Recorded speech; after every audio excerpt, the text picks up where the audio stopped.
पाठ 14। अच्छा पड़ोसी। एक गांव में एक लड़की मीनू अपने माता पिता के साथ रहती थी।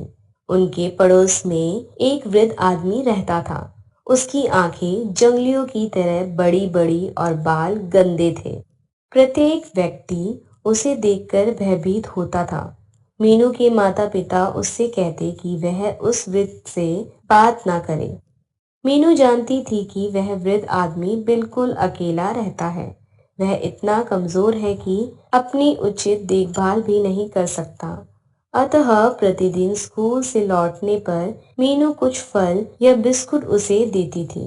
तत्पश्चात जल्दी जल्दी घर जाती थी। वह अपने माता पिता की आज्ञा का पालन करती थी। वह उसके साथ कभी भी नहीं खेलती थी। एक दिन मीनू के माता पिता उसे घर छोड़कर बाहर चले गए। उन्होंने उससे कहा, यदि तुम्हें किसी चीज की जरूरत हो तो सीढ़ी से नीचे वाले परिवार को कह देना। थोड़ी देर बाद वृद्ध आदमी सैर के लिए बाहर जा रहा था। उसे मीनू के घर के चारों ओर खाना पकाने की गैस की दुर्गंध आई। उसने बिल्कुल समय व्यर्थ नहीं किया और गार्ड को बुलाया। उसने गार्ड को साथ मिलकर मीनू के घर का दरवाजा तोड़ दिया। वे दोनों अंदर घुसे। पूरे घर में गैस की दुर्गंध फैली थी। मीनू जमीन में पड़ी थी।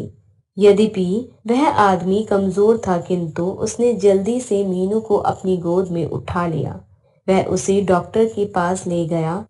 फिर वह वापस उसे घर ले आया। वह तब तक मीनू के पास बैठा रहा जब तक उसके माता पिता वापस नहीं आ गए। यदि वह वृद्ध आदमी सहायता न करता तो मीनू की मृत्यु हो सकती थी।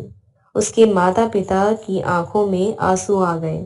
उन्होंने उस वृद्ध पड़ोसी का हाथ जोड़कर धन्यवाद किया।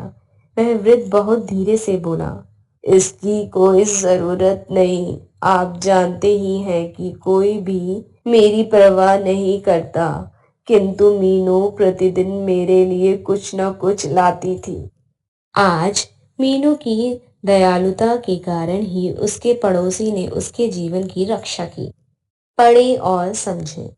वृद्ध, बूढ़ा, प्रतिदिन, रोज, व्यर्थ, बेकार, जीवित, जिंदा, दुर्गंध, बदबू, भयभीत, डरा हुआ, तत्पश्चात इसके बाद मृत्यु होना, मर जाना, परवाह, चिंता।